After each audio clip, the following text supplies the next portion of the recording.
você trouxe a sua Bíblia, abra ela em Atos, no capítulo 1. Vamos refletir aqui acerca de uma instrução que Cristo nos deixou, né? Que Cristo deu, na verdade, lá para os apóstolos, para os seus discípulos lá atrás, mas continua valendo até hoje para as nossas vidas. Então, Atos 1, a partir do versículo 3, diz assim: depois do seu sofrimento, Jesus apresentou-se a eles e deu-lhes muitas provas indiscutíveis de que estava vivo. Apareceu-lhes por um período de 40 dias, falando-lhes acerca do reino de Deus. Certa ocasião, quando comia com eles, deu-lhes esta ordem: não saiam de Jerusalém, mas esperem pela promessa de meu Pai, da qual lhes falei. Pois João batizou com água, mas dentro de poucos dias vocês serão batizados com o Espírito Santo. Então, os que estavam reunidos lhe perguntaram: Senhor, é neste tempo que vais restaurar o reino a Israel?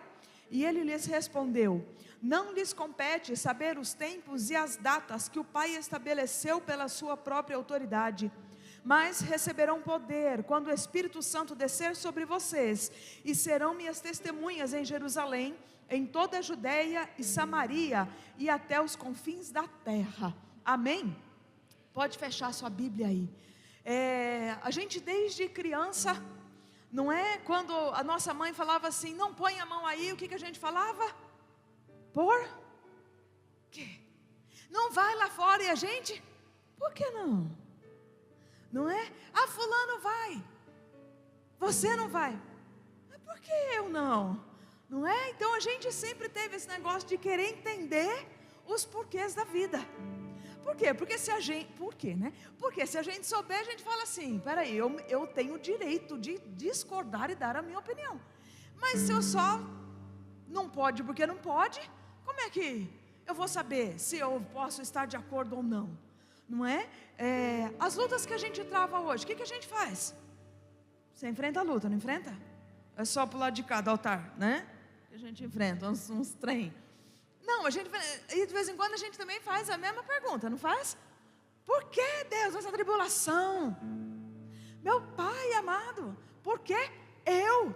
Meu Deus, quando é que essa luta vai acabar? Pergunta ou não pergunta?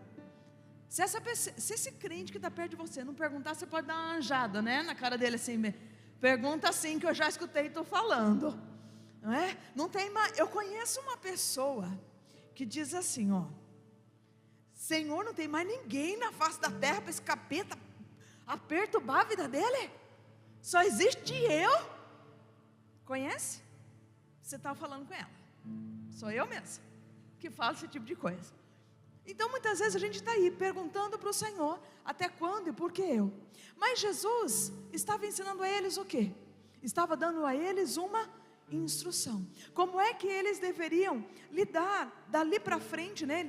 Jesus havia dado uma ordem para eles, e não obedecer aquela instrução era a mesma forma que caminhar contra a instrução do Senhor. E qual foi a instrução de Cristo? Aliás, quando Jesus estava falando isso para eles, dando para eles a instrução, os discípulos questionam eles acerca de uma coisa: Senhor, quando é que vai se dar a redenção aí de Israel? Quando é que a restauração de Israel? Quando é que a coisa vai se dar? O que Jesus respondeu? Não? 7.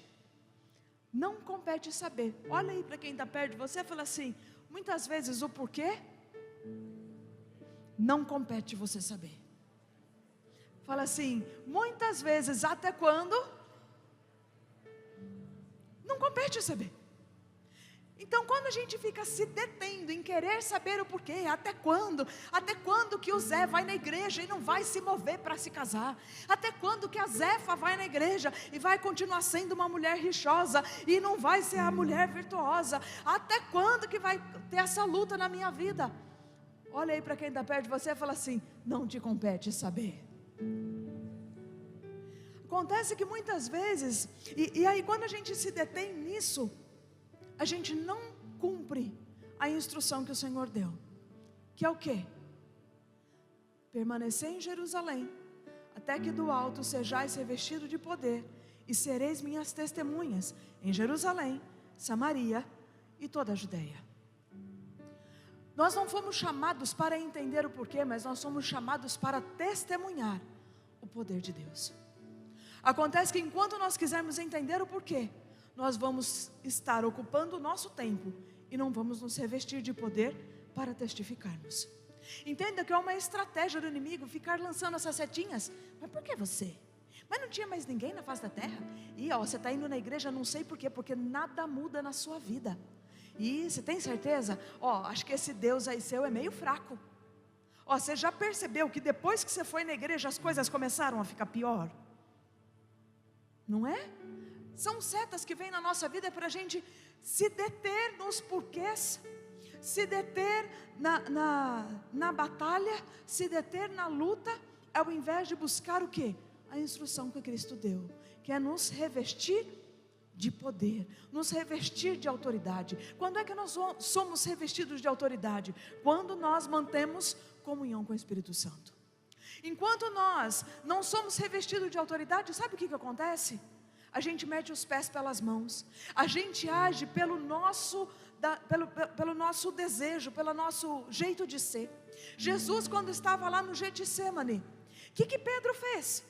Quando o soldado se aproxima para prender Jesus, ele agiu do jeitão dele, catou a espada, arrancou a orelha do soldado. Jesus falou assim: o que você está fazendo, Pedro? Guarda a espada e bota a orelha de volta do soldado no lugar. Por quê? Porque era pelo jeito dele? Não. Mas Pedro, revestido de poder, depois que ele é tomado da unção do Espírito Santo, o que acontece? Ele abre a boca e 3.000 almas são acrescentadas com a igreja. Essa é a diferença. Quando nós escolhemos parar de questionar os porquês, porquê da luta, porquê eu? Não existe mais ninguém na face da terra. Quando é que essa situação vai acabar? Quando é que essa luta vai encerrar? Quando que eu vou cantar o canto da vitória? Quando nós já deveríamos estar cantando o canto da vitória. Porque oferecer sacrifícios de adoração a Deus não é quando tudo vai bem, mas quando o coração está contrito, nós ainda assim escolhemos adorar ao Senhor com aquilo que há dentro de nós. Isso é oferecer ao Senhor sacrifício de louvor. Porque adorar a Deus quando tudo vai bem, né? Depois que atravessa o Mar Vermelho, todo mundo tem um pandeiro para tocar. Não é só Miriam não, fala assim, até eu tenho. Não é? Fala assim, agora importa que a gente toque o pandeiro quando as coisas estão adversas. Então é tocar o pandeiro enquanto as coisas estão adversas, é o quê? Sermos revestidos de poder. Porque muitas vezes nós estamos aí querendo que o Senhor faça a obra lá. Não, e aí a gente não se reveste de poder porque o nosso olho não está em nós, mas o nosso olho está no outro. Ao passo que se a gente se trancasse no quarto, Deus ia tratar com o nosso coração aqui. E depois com o nosso coração tratado, aí o Senhor ia falar assim, agora ele está pronto, agora eu posso fazer a obra lá. E a gente descobre que ele falou assim, era só eu me render que Deus ia fazer. Era só eu deixar as minhas manias, era só eu entregar de fato as coisas ao Senhor, o controle ao Senhor, o domínio ao Senhor, não fazer do meu jeito, que aí Deus fez. Poxa vida, por que eu não fiz antes? Conta aí para quem está perto de você, fala assim, por que eu não fiz antes? Então precisamos entender que o nosso inimigo trabalha contra nós, e a gente tem que perseverar na instrução do Senhor. A Bíblia diz o que? Vigiai e orai. O nosso inimigo anda em derredor, buscando a quem possa tragar. E quem que ele está buscando tragar? Eu e você, quem está na igreja, filho. Porque quem está no mundo já está perdido. Mas quem está na casa do Senhor é que tem o poder de fazer a diferença. Fala, olha aí, conta aí para quem está perto de você. Fala assim, é você que pode fazer a diferença nessa terra. Fala, é por isso que você sofre tanto ataque. E Jesus disse o quê? Em meu nome pisarão em serpentes e escorpiões e toda a força do inimigo, e nada vos causará dano. Só que quando nós estamos olhando os porquês, os até onde, o porquê eu, o porquê dessa prova, o porquê dessa luta, quando é que isso vai acabar? Sem autoridade, a gente não acalma a tempestade. A gente fica aflito, Deus, quando é que o Senhor vai fazer? E eu mencionei aqui domingo, que o Senhor quer o quê? Nós somos férteis, amém? E o Senhor conta conosco para acalmar a tempestade. Jesus disse aos seus discípulos: porque sois tão tímidos, ainda não tendes fé? Então o Senhor já nos confiou as coisas, já nos entregou as coisas, mas por quê? Nós não revestimos de poder, nós acabamos tendo medo. O Senhor fala assim: manda embora, expulsa esse mal. A gente fala assim: liga para o apóstolo, misericórdia, manda ele orar. Fala assim: ô crente bully, fala pouca fé. Pode olhar aí e falar assim: larga a mão de ser crente bully. Se você não falou, você é um crente bully na vida. Chuta a escalaço na sua vida, no nome de Jesus. Então nós precisamos o quê? Sermos revestidos do Senhor. O que Jesus disse? Sem mim, nada podeis fazer. O que a gente pode fazer sem Deus? Nada. Então tudo que a gente precisa, fala assim: eu preciso me revestir do Senhor. Quando a gente está muito impulsivo, muito querendo, espera aí que eu vou tomar satisfação. Você faz assim, ó. Fala, eu estou muito cheio de mim. Mas quando nós entramos no nosso lugar secreto, quando nós nos revestimos de poder, a gente simplesmente ordena: Senhor, eu sei que o Senhor dá ordens aos teus anjos a meu respeito, e eu posso dormir em paz e tranquilidade, porque o Senhor é meu justo juiz. Senhor, não existe prova alguma que venha sobre a minha vida que eu não possa suportar, mas o Senhor traz o escape. Senhor, o Senhor está me aperfeiçoando, o Senhor está me enraizando. E porque eu, Senhor, é porque o Senhor quer me tornar forte. Olha aí para quem está perto de você, a gente aprendeu isso ontem na aula. Fala assim: o Senhor não tem compromisso com a sua felicidade, mas Ele tem compromisso em te fazer crescer. E é isso que nós precisamos almejar: crescer. Largar a mão de ser crianças mimadas, sermos filhos inconstantes, né, que depende do leite, mas que nós venhamos estar posicionados nesses lugares estratégicos que o Senhor tem nos colocado, amém? Nós vamos buscar a face do Senhor. Se você já fez esse tipo de oração, se você está, na verdade, fazendo esse tipo de oração, para que toda essa batalha, quando é que isso vai acabar?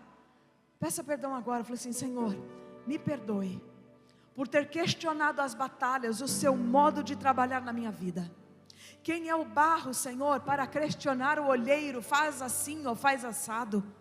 Questionar, Senhor, o modo do Senhor trabalhar. Nos perdoe, Senhor, por questionarmos aquilo que não compreendemos, por queremos, pois, muitas vezes, Senhor, dar ao Senhor direção, falar para o Senhor fazer de tal maneira ou de outra maneira, Senhor, quando sabemos que o Senhor conhece o fim desde o início. Nós simplesmente queremos estar prostrados aos teus pés, reconhecendo, ó Deus, a tua soberania e a tua autoridade.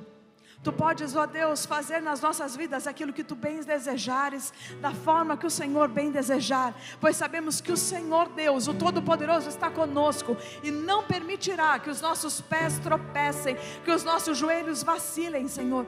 Antes o Senhor dará o seu escape, antes o Senhor nos sustentará nas suas mãos. Então eis-nos aqui, Senhor.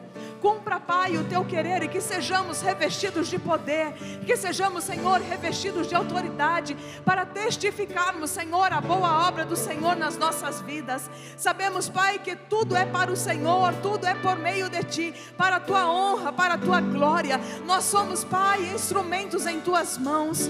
Então eis-nos aqui, Senhor, conta conosco. Se o Senhor precisa trabalhar no nosso coração, que o Senhor venha trabalhar. Se o Senhor precisa moldar, Senhor, os nossos pensamentos, que os nossos pensamentos sejam transformados e que nós venhamos ter a mente de Cristo, Senhor, combatendo o bom combate da fé, Senhor, não vacilando, não tosquenejando, não cocheando, Senhor, entre dois pensamentos. Em um momento queremos, em outro momento, Senhor, estamos a ponto de desistir. Não, Senhor, não queremos ser assim inconstantes, mas queremos, Pai, abraçar o escudo da fé, Senhor, a espada do Espírito, e avançar, Senhor, para aquilo, Pai, que está diante de nós.